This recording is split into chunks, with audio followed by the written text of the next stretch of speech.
السلام عليكم ورحمة الله.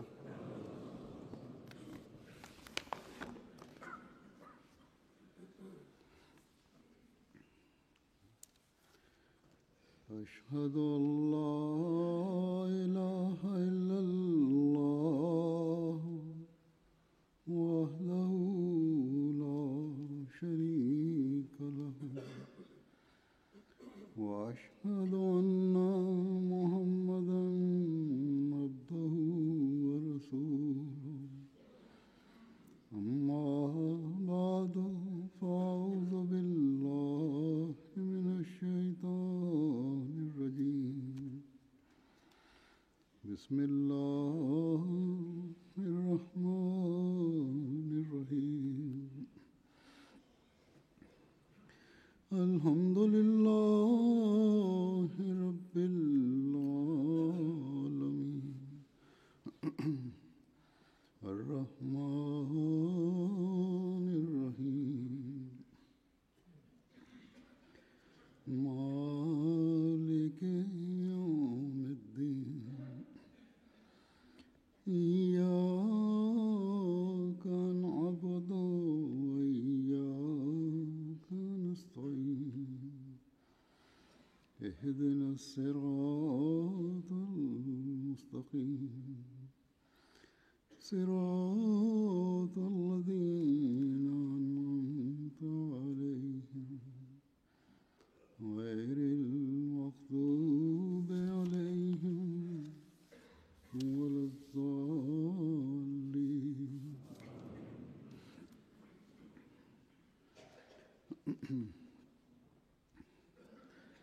اللہ تعالیٰ قرآن کریم میں فرماتا ہے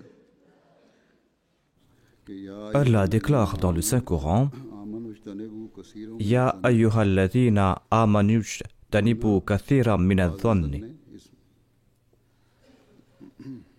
Inna ba'da dhanni ithmun.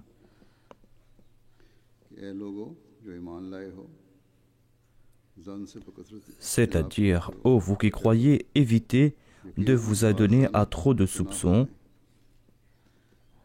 car dans certains cas, le soupçon est réellement un péché.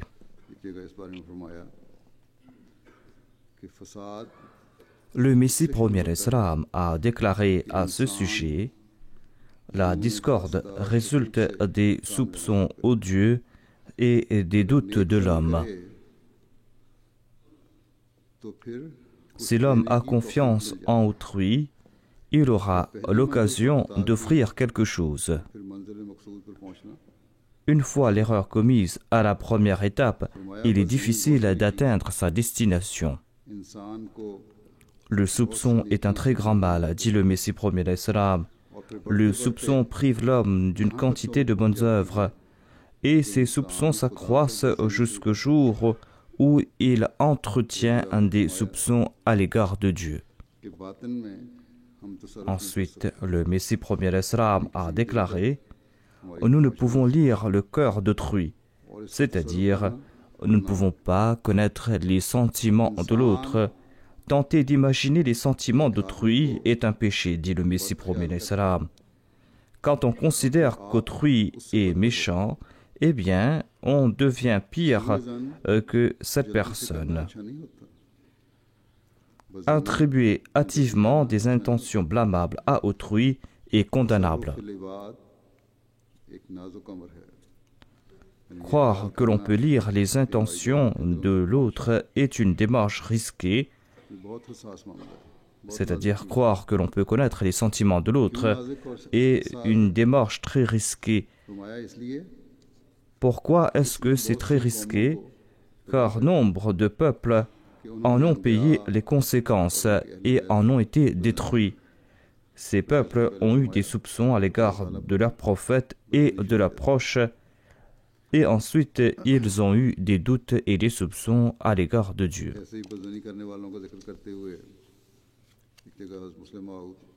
Hazrat Muslim Maud, le deuxième calife de la communauté Ahmadiyya, a évoqué certaines personnes de cette catégorie à la lumière des récits du Messie premier d'Islam. अम्बिया Tout comme l'a déclaré le Messie premier Islam, eh bien, d'aucuns ont des doutes à l'égard des prophètes et des membres de leur famille. अपने ज़माने में इसका सबसे बड़ा D'ailleurs, d'entre tous, ce fut Hazrat Muslim Maud radhiyallahu anhu, la plus grande cible de ces attaques au cours de son califat.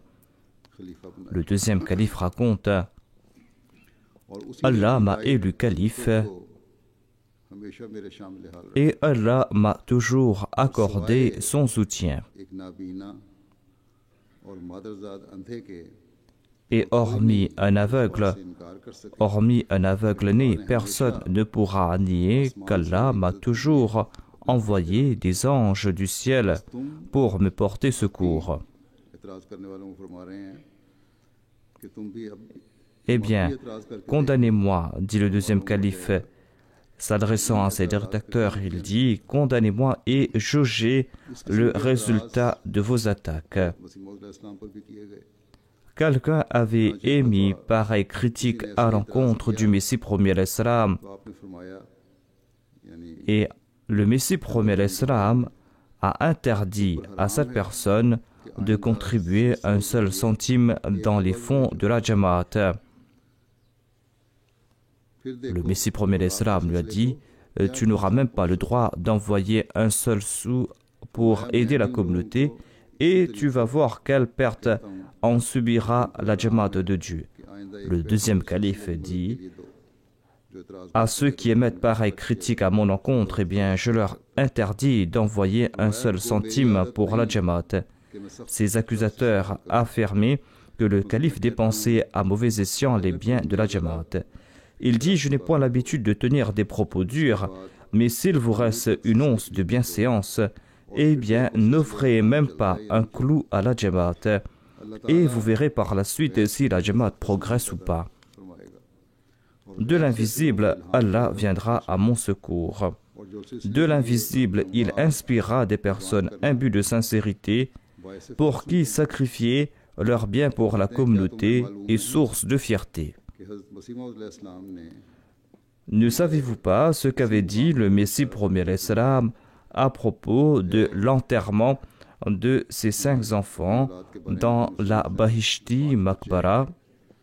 कि मकबरे में दफन होने के बारे में मेरे अहलो अयाल की निस्बत Ne savez-vous pas que इस्तेस्ना रखा है। le Messie premier l'Islam avait dit que ses 5 enfants et son épouse seront exemptés par Dieu et pourront être enterrés à la Bahishti Maqbara sans faire la wasiya. और जो शख्स इस पर एतराज करेगा वो मुनाफिक होगा। Ceux qui émettront des critiques à ce sujet sont des hypocrites. फरमाते हैं अगर हम लोगों का रुपया खाने Si nous étions de ceux qui détournent les biens d'autrui, फरमाता le deuxième calife dit, si nous étions de ceux qui détournent les biens d'autrui, pourquoi Dieu nous aurait-il distingués des autres et pourquoi nous aurait-il donné la permission d'être enterrés à la Bahishti Maqbara sans faire la wasiya? जो हज़रत मसीह Celui qui s'attaque à nous s'attaque en fait au Messie premier l'Islam. Et quant à celui qui s'attaque au Messie premier l'Islam, il s'attaque en fait à Dieu. एक दफा बाग में गए Je me souviens qu'un jour, le Messie premier l'Islam visita son verger et il déclara qu'un jour, on lui montre un rêve des tombes fabriquées d'argent और इसी वजह से et un ange m'a dit que ce sont tes sépultures et celles des membres de ta famille. Et c'est pour cette raison qu'on a réservé cette partie du cimetière aux membres de la famille du Messie premier l'Islam et pour le Messie premier l'Islam. याद है कि आपने इस Le deuxième calife dit, certes, ce rêve n'a pas été consigné en écrit, mais je me souviens des dires du Messie premier l'Islam à ce propos. किया कि तुम तो कहते हो Ainsi, Dieu nous a façonné des tombes en argent pour dire à nos accusateurs, vous les accusez de détourner les biens des autres, alors que nous ferons d'eux des sources de faveur pour les autres, même après leur décès. चांदी बना रहा है और तुम एतराज़ Ainsi, dit le deuxième calife, Allah transformera la terre dans laquelle nous sommes ensevelis en argent et il transformera votre argent en poussière. मैंने खुले तो Hazrat Muslim Maud dit, les hypocrites s'adonnent à des critiques sournoises. बात से सख्त C'est pour cette raison que j'ai tout dévoilé au grand jour. चंदा दूं Sachez que je suis fort gêné de dévoiler la somme que j'ai contribuée pour la cause de Dieu. मैंने कहा आपको सबसे ज्यादा Durant son califat, le deuxième calife a donc subi du plus que toute autre personne les attaques de ses détracteurs et de ses hypocrites. Quoiqu'ils émettent ces critiques de temps à autre, aujourd'hui encore, mais à l'époque du deuxième calife, ces attaques étaient des plus virulentes. Ainsi, le deuxième calife dit, étant donné qu'on a soulevé une objection, eh bien, j'étais obligé d'y répondre. Toute la somme que toute ma famille a contribuée est 5 fois plus importante que la somme qu'on m'a accusé d'avoir détournée. La somme que mes épouses et mes enfants ont contribuée est plus importante que cette somme qu'on m'a accusé d'avoir détournée. Aucune personne intelligente n'acceptera que nous avons dépensé 5 fois plus afin que nous puissions détourner 1/5 de la somme que nous avons contribuée. Ceux qui émettent pareilles critiques doivent craindre Dieu et se réformer avant qu'ils ne perdent leur foi, avant qu'ils ne deviennent des athées, avant qu'ils ne deviennent des apostats. Quoi qu'on trouve des gens de cette acabit à toute époque, le deuxième calife a dû faire face à des attaques très virulentes. Et l'on avait aussi porté pareille accusation à l'encontre de la personne du Messie promis alayhi salam. Le deuxième calife déclare « Ceux qui nous ont quittés avaient l'habitude d'entretenir des soupçons à l'égard de leurs frères. En fin de compte, ils ont accusé le Messie promis alayhi salam d'avoir détourné les fonds de la Jamaat pour ses dépenses personnelles. » Vers la fin de sa vie, le Messie promis alayhi salam a eu vent de ces accusations et le Messie promis alayhi salam a dit au deuxième calife, il lui a dit, ces gens croient que j'utilise à des fins personnelles les sommes que l'on contribue pour faire tourner la cuisine communale de la communauté. Mais ces accusateurs ignorent que je contribue de ces sommes qu'on m'offre pour mes dépenses personnelles pour faire tourner la cuisine. Le deuxième calife dit, j'apportais au Messie promis alayhi salam les mandats postaux qu'on lui envoyait. Les contributions pour la cuisine étaient si modiques qu'elles ne suffisaient pas pour combler les dépenses de cette cuisine. Le Messie promis alayhi salam me disait que si je confiais l'administration de la cuisine à mes détracteurs ou aux responsables de l'Anjuman, eh bien, ils ne pourront pas combler les dépenses de la cuisine communale. Et il en fut ainsi. Et jusqu'à présent, ces gens payent les conséquences de leurs soupçons, car les fonds de la cuisine est toujours dans le rouge et la cuisine est toujours endettée. Pour une longue période, ceux qui se croyaient être de grands gestionnaires ont payé le prix de leurs soupçons. Et l'Anjuman était aussi endetté. Or, étant donné que le Messie promis alayhi salam avait aussi prié en faveur de sa Jamaat, eh bien, sachez que l'aisance financière que connaît la Jamaat aujourd'hui est le résultat des prières du Messie promis alayhi salam et des promesses divines. Tout cela n'est pas le fruit des efforts de quiconque. Aujourd'hui, par la grâce de Dieu, la cuisine du Messie promis alayhi salam tourne dans le monde entier.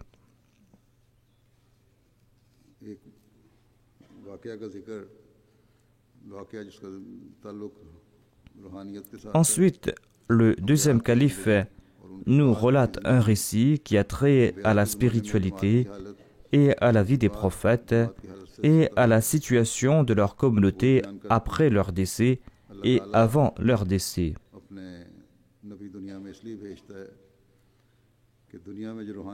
Dieu envoie des prophètes lorsque survient la décadence spirituelle.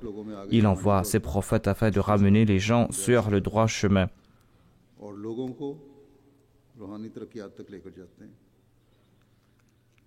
Lorsqu'il y a cette décadence spirituelle, eh bien, Dieu envoie ses prophètes pour qu'ils ramènent les gens sur le droit chemin et pour les pousser vers les sommités de la spiritualité. Certes, quand le nombre des disciples augmente, eh bien, ces disciples progressent tant dans le sphère spirituel que dans le sphère temporelle. Or, le progrès matériel prend plus d'ampleur après le départ du prophète. यही हम देखते हैं अल्लाह ताला के फजल से अंबिया की ज़िंदगी में भी और मसीह अलैहिस्सलाम के जमात में भी। C'est ce que nous voyons par la grâce de Dieu dans la vie des prophètes et après le décès du Messie promis l'Islam au sein de la Jamaat. वो बाद में आने वाला ज़माना नहीं रख सकता।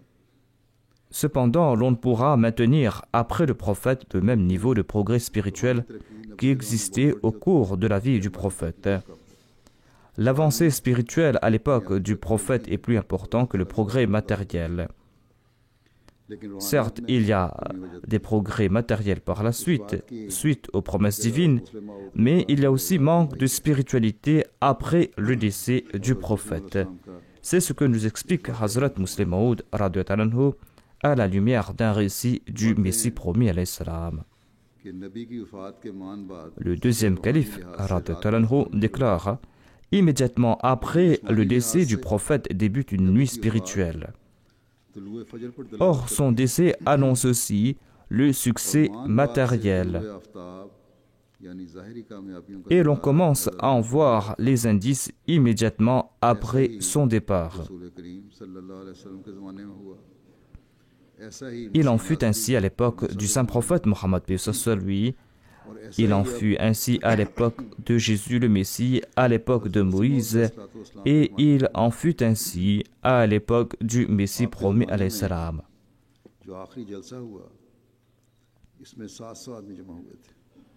700 personnes étaient présentes pour la dernière jalsa du Messie promis alayhi salam.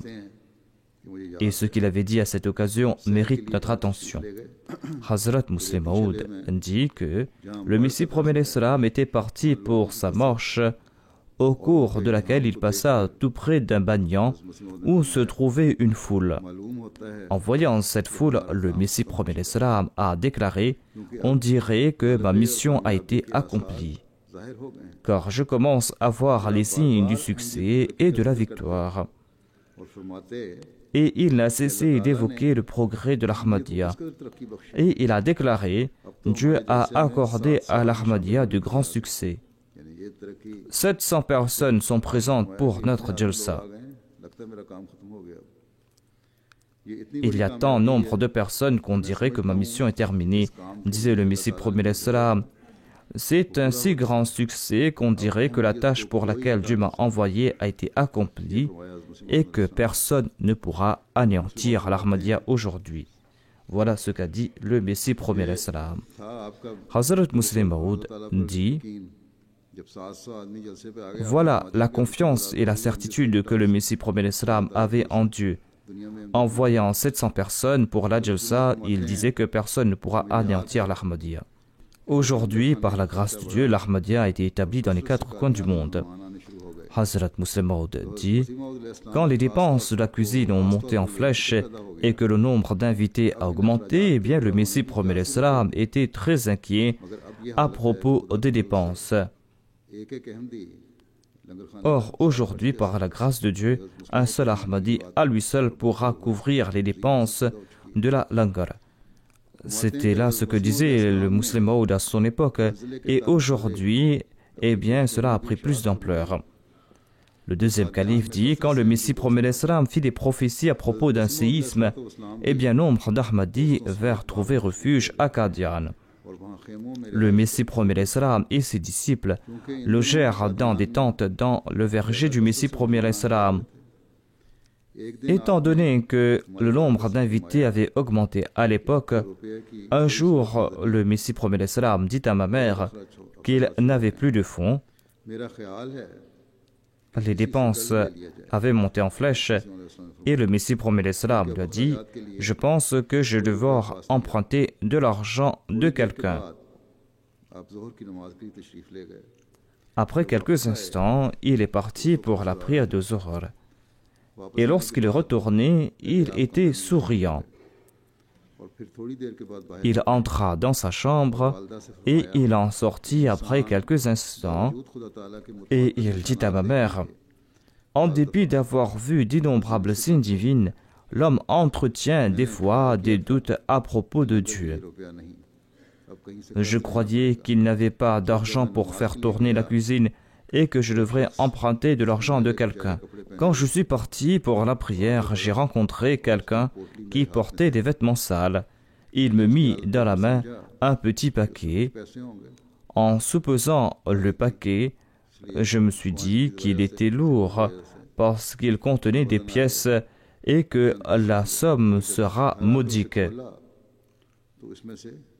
Mais quand je l'ai ouvert à la maison, il en sortit plusieurs centaines de roupies. Cette somme qu'avait reçue le Messie promet l'Islam est tout à fait modique comparée aux contributions d'aujourd'hui, dit le deuxième calife.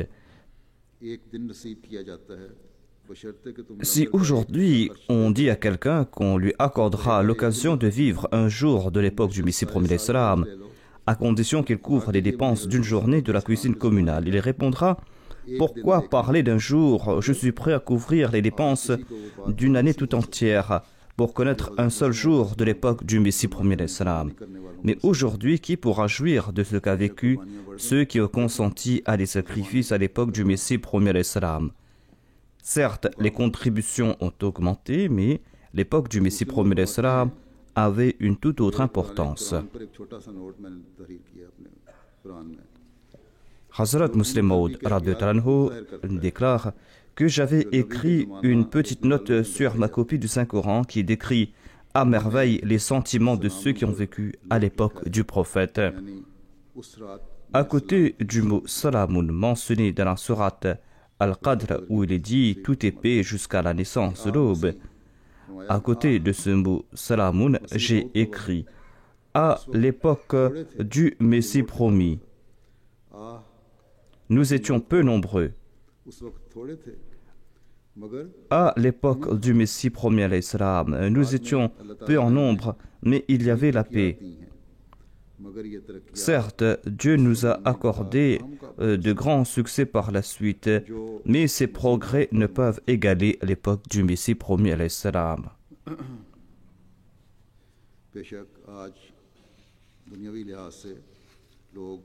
Certes, aujourd'hui, notre message a atteint un nombre plus important de personnes. Il y a de grands hommes politiques, des États qui reçoivent notre message. Comparé à l'époque du Messie premier l'Islam, la situation financière de la Jamaat aujourd'hui est bien meilleure. La somme que contribue un Ahmadi aujourd'hui dépasse de loin toute la contribution collectée en un an, voire 2 ans à l'époque du Messie premier l'Islam. Or, personne ne peut affirmer que l'époque contemporaine est meilleure que l'époque du Messie premier l'Islam. Cependant, nous pouvons toujours profiter des prières du Messie promis alayhi salam.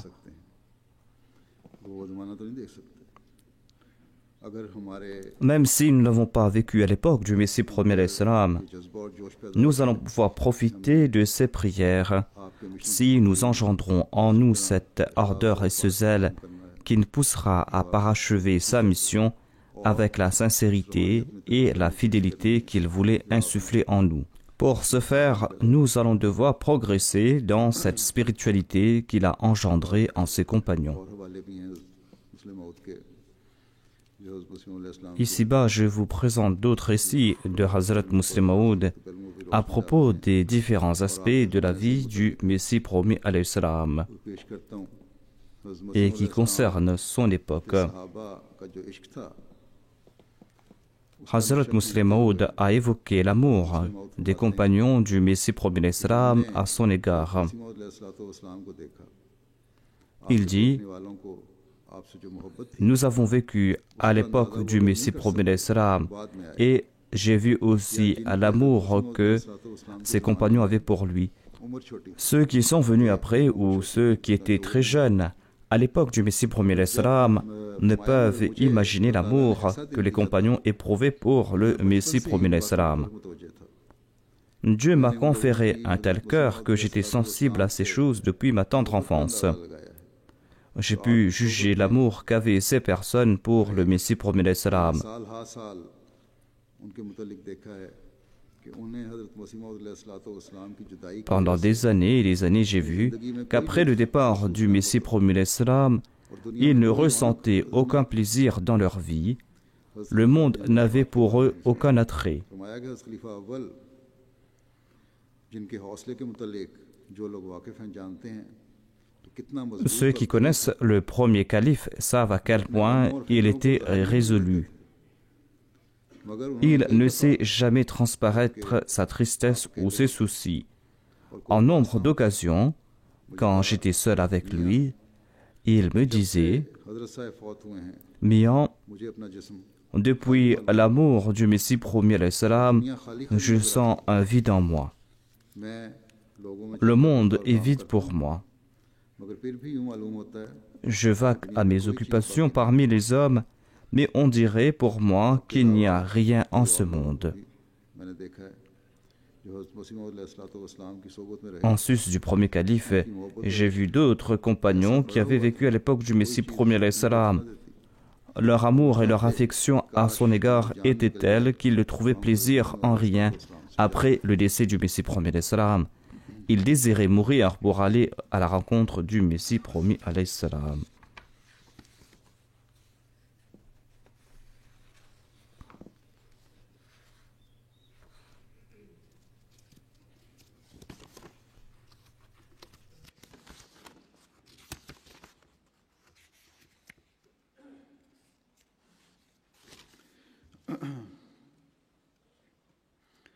फिर एक जगह कारकुनों को नसीहत करते हुए जमाती कारकुन जो हैं ख़ास तौर पे Ensuite, Hazrat Muslim Maud a prodigué des conseils aux employés de la Jamaat.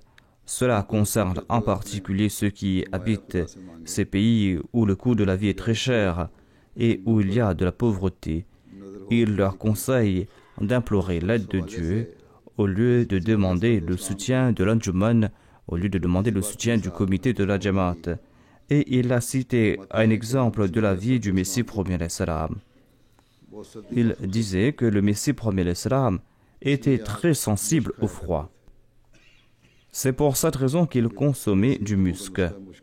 Les médecins traditionnels prescrivent le musc pour combattre le froid, et le Messie promis alayhi salam a gardé dans un flacon qu'il avait dans la poche, et il en utilisait quand il en avait besoin.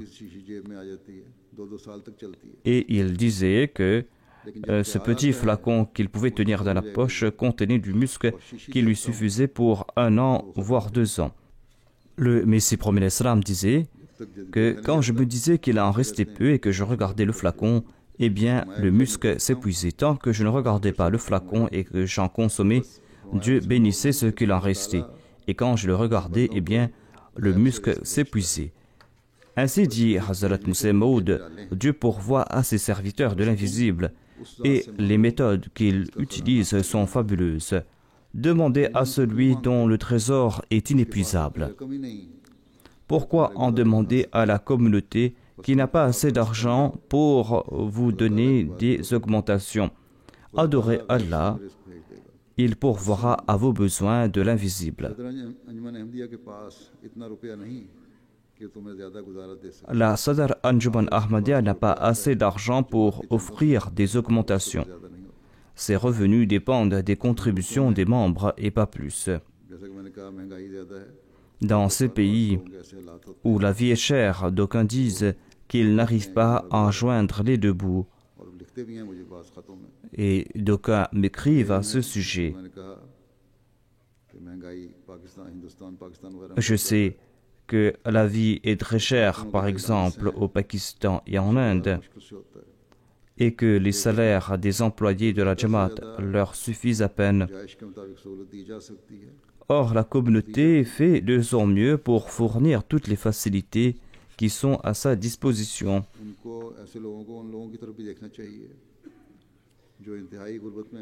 Ces gens-là doivent regarder ceux qui vivent dans l'extrême pauvreté et qui n'ont pas les moyens de se faire traiter ou de traiter leurs enfants lorsqu'ils sont malades. Ainsi, on doit remercier Dieu, on doit placer sa confiance en Dieu. et on doit demander à Dieu de combler ses besoins au lieu de se tourner vers les autres. हज़रत मसीह अलैहिस्सलाम की पेशगोइयों के जिक्र में एक पेशगोई का जिक्र करते Le Messie premier l'Islam a fait des centaines de prophéties qui se sont réalisées par la suite, des prophéties qui prouvent la véridicité du Messie promis à l'Islam. मेरे मुतालिक ही आपकी पेशगोई थी कि वो साहिब शकूर À titre d'exemple, il avait dit à propos de ma personne que grandeur, éminence et richesse seront siens. आपकी किस कदर C'était une prophétie concernant Hazrat Muslim Maud. Quelle était l'importance des biens que possédait le Messie premier l'Islam? मैं अपनी Dans un défi lancé à ses adversaires, il leur avait offert ces biens qui valaient 10 000 roupies. जायदाद सिर्फ 10,000 रुपए Telle était la valeur de son patrimoine à l'époque. की। ये दौलत कहाँ से आई? Or, il vaut plusieurs centaines de milliers de roupies aujourd'hui. D'où vient toute cette richesse?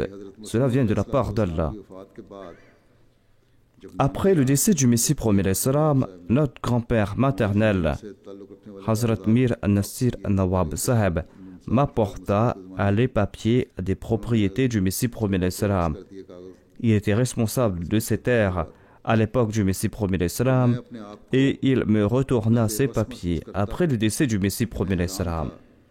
कि क्या करूं? En recevant ces papiers, j'étais dans une telle détresse que je ne savais quoi faire. और कहने लगे Par hasard, Cheikh Nour Ahmad Sab vint me rencontrer आजम की जरूरत है et il m'a dit « J'ai su que vous avez besoin d'un employé. का इंतजाम संभालने के लिए Employez-moi. की जरूरत है। मैंने कहा J'avais besoin de quelqu'un pour gérer ces terres मेरे पास तो ना कोई रकम है जिससे et je lui ai dit « Je n'ai pas d'argent pour vous payer un salaire उन्होंने कहा आप et les rentes de ces terres ne suffiront pas non plus. » और फिर उन्होंने Il m'a dit « Payez-moi le minimum que vous serez disposé à me donner. » Et il m'a suggéré un salaire de 10 roupies par mois. कि चलो इस कदर Ainsi, je l'ai employé en me disant que j'aurais quand même assez de rente pour le payer. कि जूं-जूं शहर तरक्की करता गया Mais par la grâce d'Allah, la valeur de ces terres a pris de l'ampleur avec l'accroissement de la ville. लोग सवाल ये भी इतराज करते हैं कि पैसा Ceux qui critiquent les dépenses trouveront ici la réponse à leurs attaques, à savoir d'où venaient ces fonds ou où sont partis ces fonds. Ainsi, dit le deuxième calife, je désirais que les membres de notre famille couvrent tous les frais de la publication de la première traduction du Saint-Coran, मैंने उस c'est-à-dire Hazrat Muslim Maud, ses frères et ses sœurs. कहा कि इस वक्त मुझे 2000 J'ai demandé à Cheikh Nour Ahmad Seb s'il avait 2000 roupies à sa disposition. उन्होंने कहा कि आप जमीन का कुछ हिस्सा Il me répondit फरोख्त करने की इजाजत दे दें Permettez-moi de vendre une partie des terres pour la construction des maisons et vous aurez la somme que vous désirez. ये जमीन Je lui en ai donné la permission और इस जगह वाक़या et बाद में ce terrain fait plus de 25 000 mètres carrés थोड़ी देर के बाद et ce terrain se trouve là où se trouve aujourd'hui le quartier Darul Fazal. उन्होंने कहा ये 2000 Après quelque temps, Cheikh Nour Ahmad Sab vint avec l'argent. Il me présenta 2000 roupies. Il m'a dit, si vous avez besoin de 10 000 roupies, eh bien faites-moi savoir. चाहिए था Je lui dis que cela me suffisait pour publier la traduction du Saint-Coran. ध्यान के जो मोहल्ला दारुल फजल है Et c'est ainsi que l'on a fondé le quartier Darul Fazal. और वो रुपया Ce quartier a été fondé grâce à l'argent de cette terre. Et cet argent a été utilisé pour publier la première traduction du Saint-Coran. Kadian से मोहब्बत का जिक्र करते हुए Hazrat Muslim Maud, le réformateur promis, a décrit l'amour qu'éprouvait le Messie premier l'Islam pour Qadian et sa vision à ce propos. खुदा ताला का ताल्लुक होता है Le deuxième calife déclare « Ces lieux qui sont liés à Dieu sont bénis pour toujours. यहाँ खुदा ताला का एक बरगुज़र Qadian est un lieu qui a accueilli un envoyé de Dieu. और इस जगह से वो मोहब्बत रखता Il a passé toute sa vie इस ici मौके पर et il aimait ces lieux.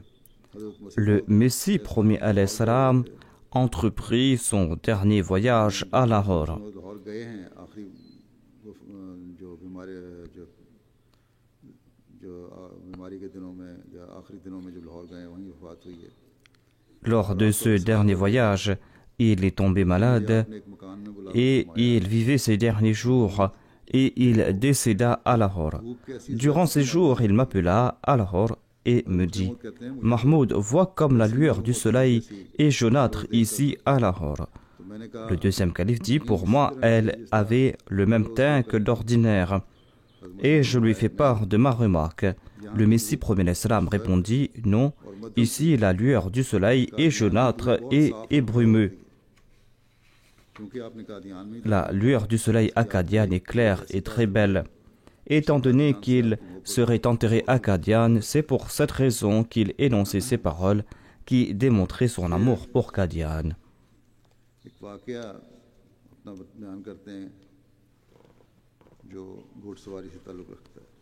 Ensuite, Hazrat Muslim Maud nous raconte un autre récit qui concerne l'équitation ou la préférence qu'avait le Messie promet l'Islam pour l'équitation comparée au cyclisme.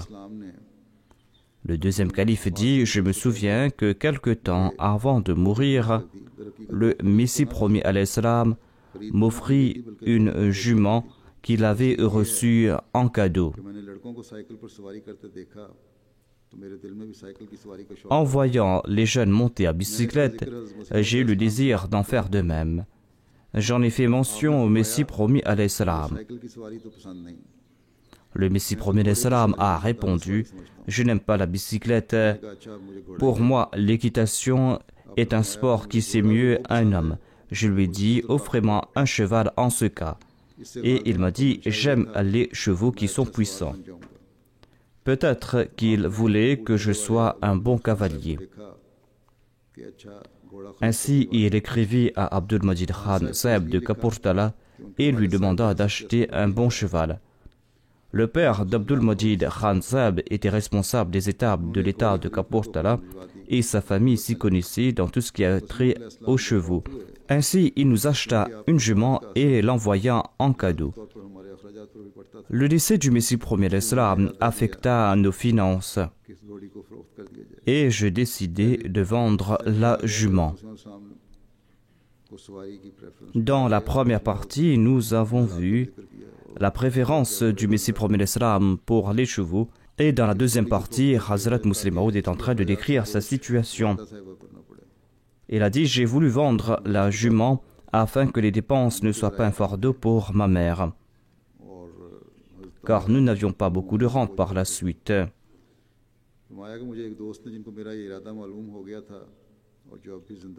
Un ami qui a su que j'allais vendre la jument m'approcha et me demanda de ne pas vendre la jument étant donné qu'elle était un cadeau du Messie premier l'Islam. J'avais à l'époque 19 ans et je me souviens très bien de l'endroit où s'est tenue cette conversation. Quand on me demanda de ne pas vendre la jument parce que c'était un cadeau du Messie premier l'Islam, sans réfléchir, je prononçai cette phrase. Certes, c'était là un cadeau du Messie premier l'Islam, mais le plus grand cadeau est Ummul Mu'minin. Je ne désire pas mettre en difficulté ma mère en raison de la jument et j'ai vendu celle-ci. L'on comprend grâce à cela l'esprit martial du Messie premier l'Islam, le fait qu'il préféra l'équitation à toute autre chose, et l'on comprend aussi les sentiments de Hazrat Muslim Maud à l'égard de Hazrat Ummul Mu'minin.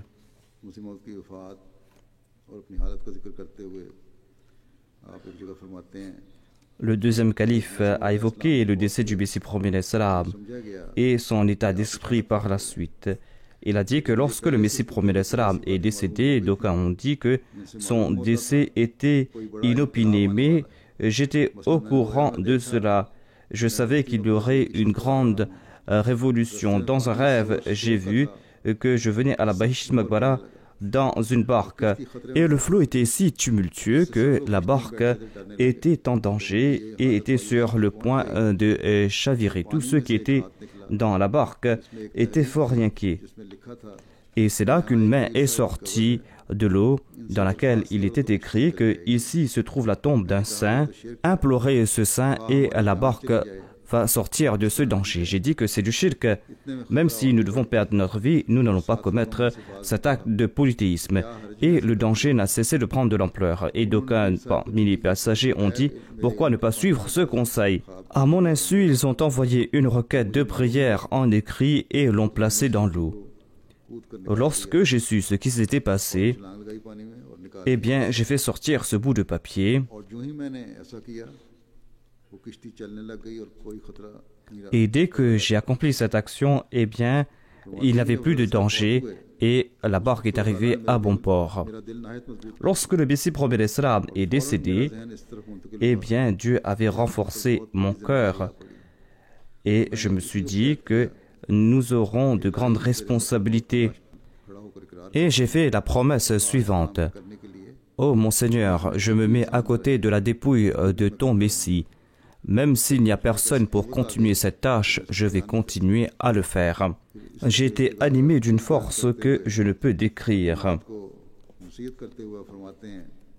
Et en évoquant en détail ce qui s'était passé, son état d'esprit en prodiguant des conseils à la Jamaat, il nous fait comprendre qu'on ne doit pas avoir peur des difficultés et des peines. Il a dit que lorsque le Messie prophète d'Islam est décédé, eh bien, d'aucuns disaient que le décès du Messie prophète d'Islam était inopportun. Il ne disait pas, na'udhu-billah, qu'il était un menteur, mais il disait que le décès du Messie prophète d'Islam était à un moment inopiné parce qu'il n'avait pas encore transmis le message de Dieu et nombre de ces prophéties ne se sont pas encore réalisées. J'avais 19 ans à l'époque. Lorsque j'ai entendu de tels propos, eh bien, je me suis mis au chevet de la dépouille du Messie prophète d'Islam. Je me suis adressé à Dieu, j'ai dit « Oh mon Seigneur, il était ton bien-aimé. Tant qu'il était en vie, eh bien, il n'a cessé de consentir à des sacrifices pour rétablir ta foi. Étant donné que tu l'as appelé à toi, eh bien, d'aucuns disent que son décès est inopiné. Il se peut que pareil propos soit un obstacle qui fasse égarer nombre de personnes et que la Jamaat soit désunie. Ô mon Seigneur, je te promets que même si toute la Jamaat se détourne de ta foi, moi je vais offrir ma vie pour continuer cette tâche. J'ai compris que c'est moi qui va devoir accomplir cette tâche et à l'âge de 19 ans, ces sentiments m'ont animé. C'était comme un feu qui était allumé en mon fort intérieur et qui m'a poussé à servir la religion tout au long de ma vie. C'était mon seul objectif, à savoir que de continuer la mission pour laquelle était venu le Messie prophète d'Islam. Cette détermination qui avait pris naissance en moi ce jour-là existe jusqu'à présent. Cette promesse que j'ai faite en me tenant au chevet de la dépouille du Messie prophète d'Islam est une promesse qui m'a accompagné tout au long de mon parcours. C'est cette même promesse qui m'a accordé cette détermination face à toute cette tempête d'hostilité à mon encontre. Mais cette hostilité est venue se briser sur le roc sur lequel Dieu m'avait placé. Et tous les efforts des ennemis, tous les plans de l'ennemi, toutes les méchancetés de l'ennemi sont retournés contre eux. Et Dieu, de par sa grâce, n'a cessé de m'accorder du succès dans tous les domaines. Et ces mêmes personnes qui disaient que le décès du Messie prophète d'Islam était précoce, eh bien, ces personnes, en voyant les succès de la mission du Messie prophète d'Islam, se sont mordus les doigts. Ainsi, cette personne qui fait cette promesse et qui dit que c'est lui qui doit accomplir cette tâche, même s'il y a des milliers de difficultés sur la voie, même s'il y a des milliers d'obstacles sur sa voie, eh bien, il va éviter ces obstacles et il va atteindre le succès.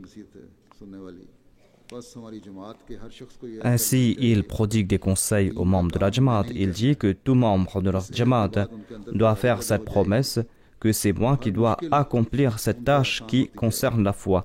Cette promesse va faire naître ses sentiments en son fort intérieur et va faciliter cette tâche. Toute difficulté va se transformer en facilité. Certes, ils vont faire face à certaines difficultés, ils vont devoir sacrifier leur confort, mais ils vont ressentir un très grand plaisir. Dans le Saint-Coran, Dieu s'adresse au Saint-Prophète Mohammed paix soit lui et lui dit que je m'adresse à toi pour cette mission qui concerne la foi. Que tes compagnons participent dans cette tâche ou pas, c'est toi qui dois accomplir cette tâche. C'est pour cette raison que matin et soir, le Saint-Prophète Mohammed paix soit lui se consacrait à cette tâche. Chacune de ses paroles, chacune de ses actions était vouée à cette mission, qui était d'établir la religion de Dieu sur terre. Il s'est dit que cette mission me concerne et personne d'autre. Voilà la sunna que nous devrons suivre.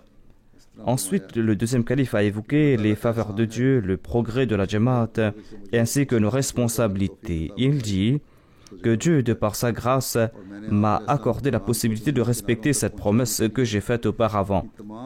Et j'ai dédié ma vie pour transmettre le message du Messie promet l'Islam dans les 4 coins du monde. Et aujourd'hui, nous sommes en train de voir le résultat. Notre mission a été établie dans nombre de pays. Il y avait des milliers de personnes qui étaient empêtrées dans le shirk ou qui étaient victimes du christianisme. Eh bien, ces personnes sont en train d'envoyer des salutations sur le saint prophète Mohammed paix soit lui. En dépit de tous ces résultats, nous ne devrons pas oublier cette réalité, à savoir que il y a des millions de personnes dans le monde et on doit transmettre ce message de Dieu l'unique à toute la population du monde et nous devrons aussi les réunir sous la bannière du saint prophète Mohammed paix soit lui. Cette tâche incombe à la Jamaat Ahmadiyya. C'est donc une très grande responsabilité qui nous a été posée sur nos frêles épaules. Sans le soutien miraculeux de Dieu, nous ne pourrons pas accomplir cette tâche, nous n'aurons pas de succès dans ce domaine. Nous sommes les humbles serviteurs de Dieu et sans la grâce de Dieu, nous ne pourrons rien accomplir. Nos actions ne porteront pas leurs fruits. Pour ce faire, nous devons faire de notre mieux. Le deuxième calife avait cité cette promesse qu'il avait faite devant la dépouille du Messie promis l'Islam. Nous devons nous tous faire la même promesse car le progrès de la Jamaat est lié. C'est ainsi que nous serons des membres actifs de la Jamaat.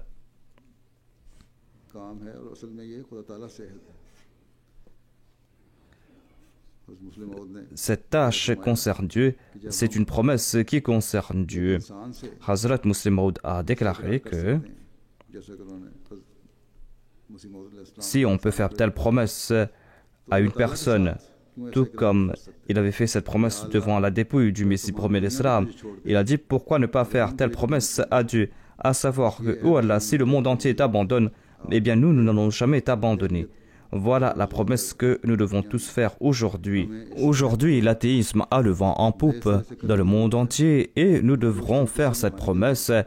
Nous devons renouveler cette promesse et nous devons faire de notre mieux pour la respecter et nous devons faire en sorte que nos actions soient en accord aux préceptes de Dieu. Chacun d'entre nous doit faire cette promesse que nous allons nous éloigner du shirk et que nous allons parachever la mission du Messie promis l'Islam et nous allons nous évertuer en ce sens. Et que nous allons respecter cette promesse que de faire flotter dans le monde entier le drapeau du saint prophète Mohammed paix soit lui. Qu'Allah nous en accorde la possibilité à nous tous.